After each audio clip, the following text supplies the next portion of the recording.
Doctor से भरे ससुराल में गरीब बहू का पहला बच्चा। मैं परेशान हो चुकी हूँ, आप सब थोड़ा स्पेस दीजिए, मुझे बाहर जाना है, मेरा जी घबरा रहा है। अरे बहू, तूने दोपहर को ठीक से कुछ भी नहीं खाया था, ऐसा करिए फ्रूट चाट खा ले, उस पर मैंने थोड़ा चाट मसाला लगा दिया, तुझे अच्छा लगेगा। नहीं माँ जी, मुझे नहीं खाना ये। अरे बहू, ये एक्स्ट्रा प्रोटीन दूध ले ले, तेरे और तेरे बच्चे की सेहत के लिए भी अच्छा हो जाएगा। मैं तो कहती हूँ भाभी, आप आयरन की टेबलेट भी ले लीजिए, आपने ली नहीं थी। आयरन की टेबलेट नहीं, केसर का दूध पी लो, तुम्हें अच्छा लगेगा और बच्चे को कैल्शियम की कमी भी पूरी हो जाएगी। अरे बस कीजिए आप लोगों को एक बारी में मेरी बात समझ में नहीं आ रही है क्या? मैं परेशान हो गई हूँ। बहू ये बहू वो, अरे मेरा मन नहीं है ये सब लेने का, दवाई खा खा कर, आपकी कहीं मुताबिक बातें मान कर अब मेरा जी घुट रहा है। मेरा डॉक्टर से भरा ससुराल क्या हो गया है? आफत ही हो गई है। मुझे नहीं पता था आप सबके इतने लेक्चर सुनने पड़ेंगे मुझे। माना कि इस घर में मेरा पहला बच्चा आ रहा है, आप डॉक्टर हैं, पर ये तो नहीं कि मैं आपकी ही सुनूं। बस बहुत हो गया, अब मैं अपनी मम्मी को यहाँ पर बुला लूंगी। अनुपमा की यह बात सुन पूरे ससुराल वालों को बुरा लगता है। अनुपमा जैसे तैसे उठकर फोन लेकर दूसरे कमरे में जाकर बैठ जाती है। आखिर अनुपमा क्यों अपने डॉक्टर से भरे ससुराल वालों से चिढ़ रही थी? क्या सच में ही ससुराल वालों की रोक टोक से बहुत परेशान हो रही थी, या उन्होंने डॉक्टर होने के नाते बहुत अच्छे से बहू का ख्याल रखा है? आइए जानने के लिए कहानी के शुरू में चलते हैं, जहां बहू डॉक्टर से भरे ससुराल में शादी करके आती है। सास नहीं, नंद नहीं, बहू को छोड़कर सब वहां पर डॉक्टर थे और नंद डॉक्टर बनने के लिए अभी ट्रेनिंग पर थी। एक दिन बहू छत से कपड़े लेकर आ रही थी कि 2 सीढ़ी से गिरकर उसकी कोहनी में चोट लग जाती है। आजी, हाय मेरी कोहनी। भाभी आप गिर कैसे गई? उठिए, मैं कपड़े उठाती हूँ, लगता है ड्रेसिंग करनी होगी आपके हाथ पर, चलिए। हाँ। नंद एक तरफ सारे कपड़े उठाकर रख देती है और अपनी भाभी को उसके कमरे में ले जाती है। तभी सास अपनी क्लिनिक से आकर बहू के पास जाती है, जहां नंद उसकी ड्रेसिंग करने की कोशिश कर रही थी। भाभी आप चिंता मत करना, आप ठीक हो जाएंगी, नॉर्मल चोट है। आउच, अगर नॉर्मल चोट है तो ऐसा करो, तुम बैंडेज लगा दो, ये पट्टी वट्टी मत करो, काम करने में मुझे परेशानी होगी। नहीं वैशाली, नहीं बहू, तुम दोनों इनमें से कुछ भी मत करो, पहले मुझे देखने दो कैसी चोट है। कभी कभार बैंडेज से चोट ज्यादा उभर जाती है, लेने के देने पड़ जाते हैं। फिर सास बहू की चोट को ढंग से देखती है। बहू तुम चिंता मत करो, ये चोट तुम्हारी खुली हवा में रखने वाली चोट है, इस पर कुछ भी मत लगाना, बस जो दवाई दे रही हूँ वो लगाना, बांधना नहीं है इसे। अच्छा हुआ माँ जी आपने बता दिया, कुछ तो फायदा है मुझे अपने डॉक्टर से भरे ससुराल से। हाँ बहू, घर में कोई भी दिक्कत हो तो किसी को भी बता देना, और ये लड़की तो अभी ट्रेनिंग पर है, इसे इतनी नॉलेज का है। वैशाली तू भी ना। हाँ ठीक है, आप मुझे ऐसे घूर क्यों रही हैं? मैं तो भाभी की मदद करना चाहती थी। ठीक है मैं चलती हूँ, भाभी आप रेस्ट कर लीजिए, मेरी नाइट शिफ्ट है आज की, तो मुझे जाना होगा। ठीक है। फिर नंद कुछ देर अपने कमरे में सोती है। शाम का खाना सास बना देती है, जिसे खाकर वैशाली अपने हॉस्पिटल जाकर नाइट शिफ्ट करती है। डिनर के टाइम अनुपमा के हाथ में दर्द होता है। माँ जी मुझे बहुत दर्द हो रहा है, खाना भी नहीं खाया जा रहा है, जरा सीधे हाथ में चोट लगी है। चिंता मत कर, तू ठीक हो जाएगी। अरे तुम्हारी चोट कैसे लग गई? चलो आज मैं तुम्हें खिला देता हूँ। जा बहू को अंदर ले जा, आराम से खाना खिला दे। फिर दोनों पति पत्नी अपने कमरे में चले जाते हैं, जहां अविनाश अनुपमा को अपने हाथ से खाना खिलाता है और मौके का फायदा उठाकर ससुर भी सास को खाना खिलाता है, तो अमृता शर्मा जाती है। बस कीजिए, मौके का फायदा उठाना तो कोई आपसे सीखे, 55 के हो गए लेकिन बचपना नहीं गया। अगर मेरा बचपन चला जाएगा तो तुम्हें छेड़ेगा कौन? 2 महीने गुजरते हैं। एक दिन अनुपमा अचानक से बेहोश हो जाती है। तभी अविनाश उसका चेकअप करके घर में खुशखबरी देता है। ये तो कमाल हो गया, मैं बाप बनने वाला हूँ। माँ पापा आप दादा दादी बनने वाले हैं, और मेरी चुटकी बुआ जी। अविनाश वाह, तूने क्या खुशखबरी दी है। अब तो इस घर में एक और छोटा सा डॉक्टर आने वाला है, जो हमारे हॉस्पिटल को और आगे बढ़ाएगा। बहू अब तुम्हारा सारा ध्यान हम रखेंगे, क्योंकि ये तो डॉक्टरों का ससुराल है ना, और तुम्हें कुछ भी चाहिए होगा ना बता देना, सब कुछ यही हो जाएगा, चेकअप भी। वैशाली शुगर फ्री मिठाई लाकर सबको खिलाती है। सब नाचते हैं। कुछ देर बाद बहू थोड़ा तेज चलकर रसोई में जाती है तो सास, अरे बहू ये तुम क्या कर रही हो, थोड़ा आराम से चलो, प्रेगनेंसी में इतना तेज नहीं चलना चाहिए। ठीक है माँ जी। भाभी देखिए मैं आपके लिए मैंगोज लेकर आई हूँ, आपको अच्छा लगेगा, खा लीजिए, नहीं पसंद है तो मैं इसका जूस बना देती हूँ। नहीं मुझे आम का जूस नहीं पसंद है, मैं ऐसे ही खा लूंगी। भाभी एक बार ट्राई तो कीजिए, रुकिए मैं अभी आम का जूस बनाकर लेकर आती हूँ। वैशाली जबरदस्ती अनुपमा को आम का जूस बनाकर पिला देती है। कुछ देर बाद बहू अपने आप मटर पनीर की सब्जी बनाकर खा रही होती है तो सास प्लेट पीछे खींच लेती है। बहू, ये तुम क्या कर रही हो? इतना ऑयली खाना तुम्हें गर्भावस्था में नहीं खाना है, बच्चे के लिए ठीक नहीं है। और भूलो मत, मैं गायनोकोलॉजिस्ट हूँ। हरी सब्जी, पत्तेदार सब्जी खानी चाहिए आयरन के लिए। आज तुम टिंडे या लौकी की सब्जी खाओगी। माँ जी वो मुझे बिल्कुल नहीं पसंद है, मेरा कुछ चटपटा खाने का मन कर रहा है। नहीं बहू, तुम्हें ऐसा वैसा कुछ नहीं मिलेगा।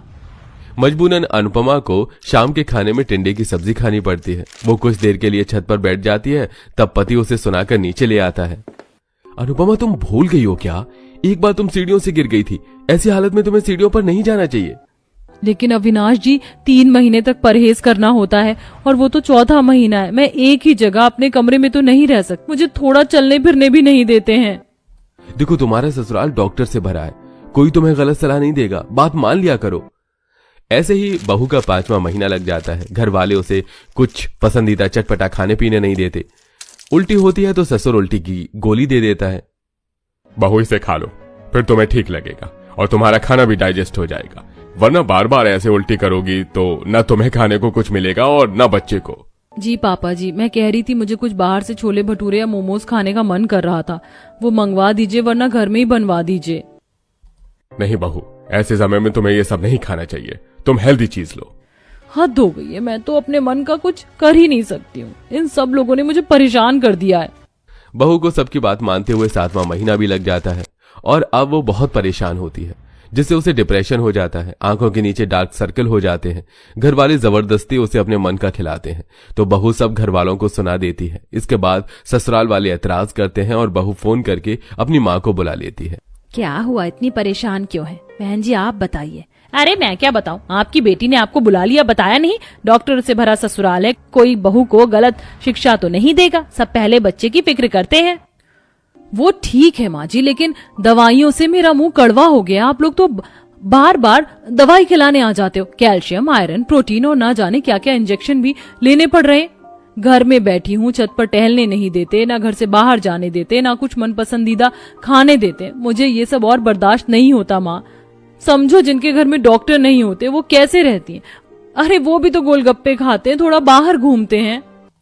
हाँ बहन जी, थोड़ा उसका साथ दे दीजिए, घूम लीजिए। आप ख्याल रखेंगी तो वो बिल्कुल ठीक रहेगी। घर में बना कर तो ये सब चीज दे सकते हो थोड़ा सा। अच्छा, मैं अपने हाथ से तेरे लिए पकौड़े और चटनी बनाकर लाई हूँ, खा ले, अच्छा लगेगा। क्या सच में? वाह माँ, हमारे गरीब घर में कुछ खास बनता था तो वो यही बनता था। शुक्रिया लाने के लिए। माँ जी, यह अनुपमा के लिए ठीक नहीं होगा। ओह बेटा, इतना खाने से कुछ नहीं होता। देखो, आप लोगों की बात सुनते सुनते उसकी क्या हालत हो गई। वो अंग्रेजी में क्या बोलते हैं? डिप्रेशन। अगर माँ खुश नहीं रहेगी तो अंदर से बच्चा कैसे तंदुरुस्त पैदा होगा? बहन जी आप तो समझ सकती हैं ना। आप सही कह रही, मुझे इस तरीके से भी समझना चाहिए था। आप कुछ दिन यहीं रह लीजिए ताकि बहू को भी अच्छा लगे और बचे हुए 2-3 महीने में उसके मन का थोड़ा खिला देते हैं। अमृता, ये तुम क्या बोल रही हो? राजेश जी, मैं गायनोकोलॉजिस्ट डॉक्टर के साथ माँ भी हूँ और अच्छे से समझ सकती हूँ। ठीक है। बहू माँ के हाथ के पकौड़े का आनंद लेती है। सास और माँ दोनों बहू को साथ टहलाने ले जाती हैं। 1 महीने में उसकी गोद भराई की रस्म करती हैं और बहू की 9वें महीने में पहले बच्चे की अच्छे से डिलीवरी होती है। बच्चे के आने से घर में रौनक आ जाती है और सब हंसी खुशी रहने लगते हैं। क्या माँ, हमारा घर झोपड़ी जैसा कितना पुराना है। तुम हमेशा यही कहती हो कि इस बार ठीक करवा लेंगे, पर कभी कुछ नहीं करवाती। वैसे आज खाने में क्या बना है? खाने में आज मैंने तेरी पसंद की सब्जी और रोटी बनाई है।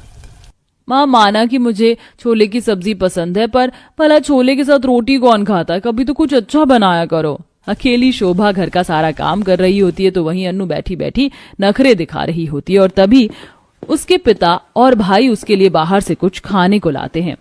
वाह, मोमोज और चाउमीन। पापा भैया आप दोनों कितने अच्छे हो, अब तुम्हें यही खाऊंगी।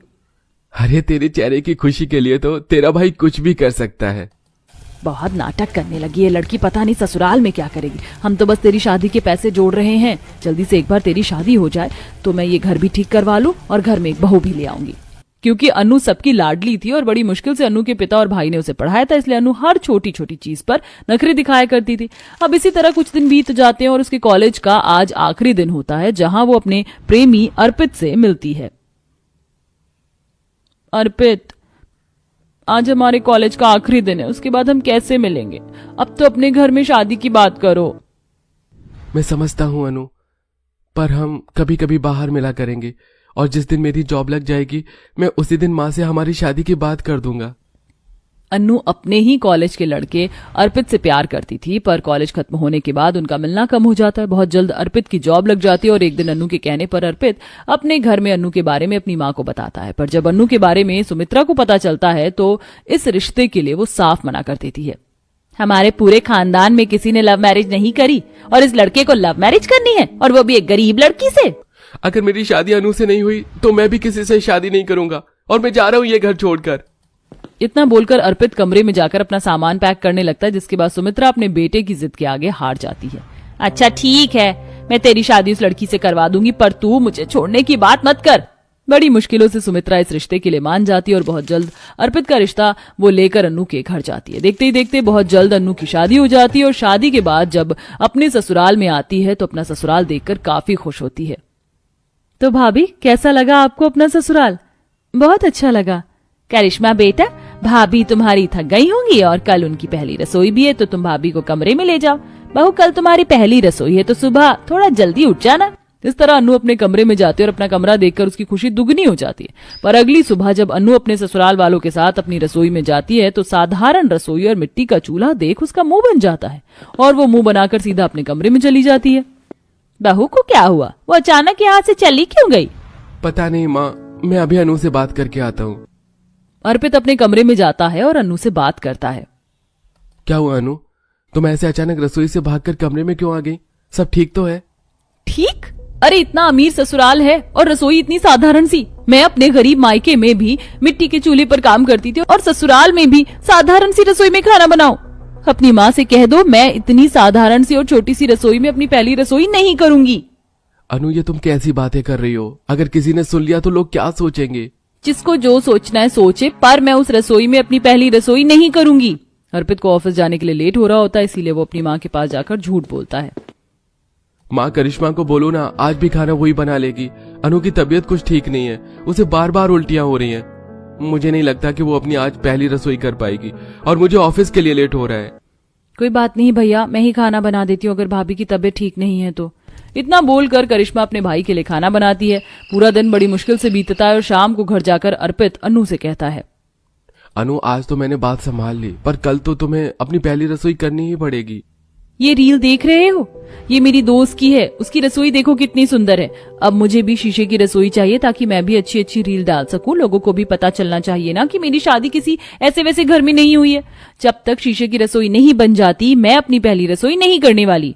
अनु यार, तुम्हारे नखरे तो बढ़ते ही जा रहे हैं। माँ इसके लिए कभी नहीं मानेगी। तुम मेरे पति हो ना, तुम मान जाओ ना। इतना बोलकर अनु फिर से रील चलाने के लिए बैठ जाती है। अब हिचकिचाते हुए अर्पित अपनी माँ के पास जाता है और सारी बात बताता है। माँ प्लीज मान जाओ ना, अगर शीशे की रसोई बन जाएगी तो इसके बाद अनु कोई नाटक नहीं करेगी और अपनी पहली रसोई भी करेगी और रसोई भी संभालेगी। वो अपने माँ बाप की लाडली है, गरीब होने के बाद भी उसे बहुत ही नाजों से पाला है। अर्पित, मैंने भी तेरी बहन को और तुझे बड़े ही नाजों से पाला है, पर तुम दोनों के तो नखरे नहीं है। अब बहू चाहती है कि शीशे की रसोई बने तो ठीक है, मैं बनवा दूंगी, पर कल को अगर उसे परेशानी हुई तो मुझसे उम्मीद ना रखे। बहुत नखरे झेल रही हूँ मैं उसके। सुमित्रा मुंह बनाकर अगले ही दिन घर में शीशे की रसोई बनवाने का काम शुरू करवा देती है और इसी तरह 2 दिन के अंदर शीशे की रसोई बनकर तैयार हो जाती है, जहां वो कांच के बर्तन और नॉर्मल सिलेंडर भी रखती है। अपनी शीशे की रसोई देख अब अन्नू बहुत खुश होती है। वाह, मेरी शीशे की रसोई कितनी अच्छी लग रही है। माँ जी, अब आप मुझे बता दीजिए आपको खाने में क्या चाहिए, मैं यूं फटाक से बनाकर लाती हूँ। अगर ऐसी बात है तो ठीक है भाभी, आप मेरे लिए white sauce pasta, Manchurian balls और नूडल्स बनाकर ले आना। और माँ को तो देसी खाना चाहिए, जैसे कड़ी चावल, रुमाली रोटी, लच्छे पराठे, पनीर की सब्जी और रायता तो होना ही चाहिए। इतना सारा खाना? ऑर्डर सुनकर अन्नू हैरान होती है, पर धीरे धीरे अन्नू सभी के लिए खाना बनाते और खाना बनाते हुए उसे हद से ज्यादा गर्मी लगने लगती है।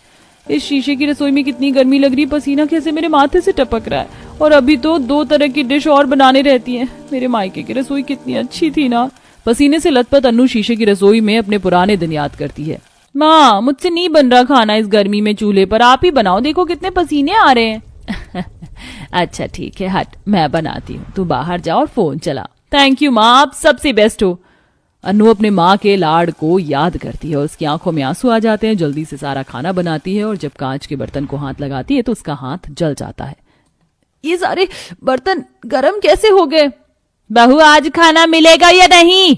अपनी सास की आवाज सुनकर अन्नू कपड़े से सारे बर्तन उठाकर बाहर ले जाती है और सभी को खाना सर्व करती है और जानबूझकर अपनी बहू को परेशान करने के लिए सुमित्रा कुछ एक्स्ट्रा बर्तन भी गंदे करके सिंक में रख देती है और जब वह बर्तन धोने के लिए खड़ी होती है तो उसे कुछ कांच के ग्लास टूट जाते हैं। बहू, मैंने तेरी कांच की रसोई बनवाई और तूने पहले ही दिन अशुभ कर दिया। जानती है ना कितने पैसे लगे इनमें? हाँ माँ जी, पर मैंने जानबूझकर नहीं किया। यहाँ सब कुछ कांच का है, हाथ से फिसल गया बस। बहू, जब पता है सब कुछ कांच का है तो गलती कैसे होने दे रही हो तुम? ध्यान से करो काम, और हाँ, मेरे लिए एक कप चाय भी बनाकर ले आना। इस तरह जानबूझकर सुमित्रा अब अपनी बहू को परेशान करने लगती है। जैसे जैसे समय बीतता है वैसे वैसे अनु की परेशानी भी बढ़ने लगती है और जानबूझकर सुमित्रा अपनी बहू का काम बढ़ाती है। अरे वाह मेरी बहू, कितनी जल्दी पकौड़े बना कर ले आई। अब पकौड़े के साथ एक कप चाय भी बना देती तो अच्छा रहता, और हाँ, साथ में पुदीने की चटनी भी जाकर बना ले। अनु एक खाना बनाकर रसोई से निकलती नहीं कि सुमित्रा उसे एक और काम दे देती, जिस वजह से अनु का ज्यादातर समय रसोई में ही बीतता है। ऐसे एक दिन काफी ज्यादा गंदी हो जाती है और जब सुमित्रा रसोई में आती है तो गंदी रसोई देख। बहू, अगर किसी चीज का शौक होता है तो उसे संभाल के रखा जाता है। तूने इतनी जिद करके मुझसे शीशे की रसोई तो बनवा ली, पर इसकी कदर नहीं कर रही है तू। अपनी सास की बातें सुनकर अन्नू की आंखों से आंसू निकलने लगते हैं और उसे अपने बीते दिन याद आते हैं जहां उसकी माँ उसे अपने हाथों से खाना खिला रही है। माँ, बस पेट भर गया। खाना बेटा अभी मेरे हाथ से खा ले, फिर तो ससुराल चली जाएगी, तरसेगी तू। और हाँ, खाना खाकर बाहर टहलने जाना। रसोई में साफ कर दूंगी और बर्तन भी धो लूंगी। अगर तेरे भाइयों और पिताजी ने देख लिया तो मुझे ही सुनाएंगे। इस तरह शोभा अनु को खाना खिलाती और खुद रसोई साफ करके बर्तन भी धोती है। जब मैं मायके में थी तो कितने नखरे करती थी और माँ मुझे कभी नहीं डांटती थी। यहाँ मैं पूरी कोशिश कर रही हूँ कि अपनी शीशे की रसोई को सुंदर बनाकर रखूं, पर कांच तो गर्म होने की वजह से धीरे धीरे और गंदा ही होता जा रहा है। अब ये पहले जैसा नहीं है तो इसमें मेरी क्या गलती है? अरे बहू, मैंने तो तुझे डांटा भी नहीं और तू रोने लगी। हाँ माँ जी, क्योंकि आज मुझे समझ में आ गया ससुराल ससुराल होता है और मायका मायका। मैंने यहाँ कुछ दिन तो नखरे दिखा लिए, पर अब यहाँ कोई नहीं है जो मेरे नखरे उठा पाए। और रही रसोई की बात, तो मैं पूरी कोशिश कर रही हूँ रसोई को साफ सुथरी रखने की और सारे काम सही से करने की, पर इस कांच की रसोई में इतनी गर्मी लगती है कि मुझसे काम नहीं होता। पसीने से बेहाल हो चुकी हूँ मैं, और कांच होने की वजह से कई बार बर्तन भी टूट जाते, कई बार मेरा हाथ भी जल चुका है। और रही शीशे की बात, मैंने रोज साफ करती हूँ, पर समय के साथ ये पीले और काले पड़ रहे हैं, तो इसमें मेरी क्या गलती है? मैं जानती हूँ इसमें तेरी कोई गलती नहीं, पर मैं तो तुझे तेरी गलती बताना चाहती थी। तू जाने अनजाने में उन चीजों की जिद कर रही थी जो तेरे लिए नुकसानदायक है, पर मुझे लगता है कि अब तुझे समझ आ चुका है। अगर तू कहे तो अब मैं इस शीशे की रसोई को पहले की तरह बनवा दूं ताकि तुझे परेशानी ना हो। हाँ माँ जी। उस दिन अनु को अपनी सास की ना सिर्फ बात समझ में आती है बल्कि उसे अपनी गलती का भी एहसास होता है, जिसके बाद सुमित्रा एक बार फिर शीशे की रसोई को साधारण रसोई में बदल देती है, जहां अब खुशी खुशी अपने घर वालों के लिए खाना बनाती है।